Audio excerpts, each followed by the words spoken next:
And now we have Adam Wiest from Geology, and he will be presenting Wisconsin's Water, Establishing an Environmental Trace Metal Baseline for Responsible and Reasonable Regulation. Hello, my name is Adam Wiest, and I am from the Department of Geology. I do research with Dr. Brian Mahoney and Dr. Steve Sellwood, determining what the natural levels for trace metals are in western Wisconsin's streams, rivers, and drinking water. Sand mining has been going on in Wisconsin for over 100 years, but recently there's been a dramatic expansion due to the sand's preferred use by the petroleum industry. This frac sand boom has generated immense public concern about the potential impacts this mining has on the environment. The Department of Natural Resources heard these concerns and proposed the regulation of approximately 25 metals to be routinely checked. However, these metals were not based on science. They were mainly a blanket proposal, not tailored to Wisconsin's environment, and therefore not tailored to preserving our natural resources and protecting the health of our citizens. The industry deemed these regulations as onerous, as no background study has ever been done in Wisconsin to determine what the natural levels of metals are. It is hard to know if somebody is contaminating the metal if you don't know what was there in the first place. For example, one type of chromium is particularly harmful. It can cause liver and kidney damage, as well as lung cancer. The Environmental Protection Agency has a standard of 100 parts per billion for this metal, above which it is considered dangerous. In our 60 surface water samples and 15 groundwater samples, many of them sampled multiple times, we cannot even detect this metal, and if we do, it is only less than 2 parts per billion.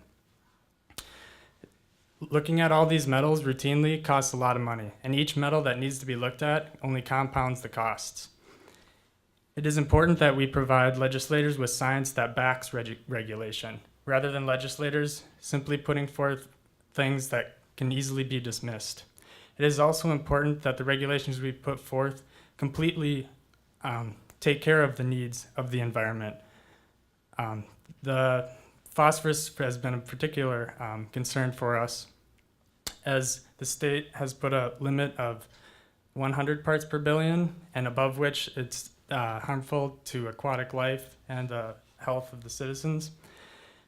In over half of our surface water and groundwater samples, we are above this limit, and streams can soon become unusable for recreational use and could soon harm the fish that live there.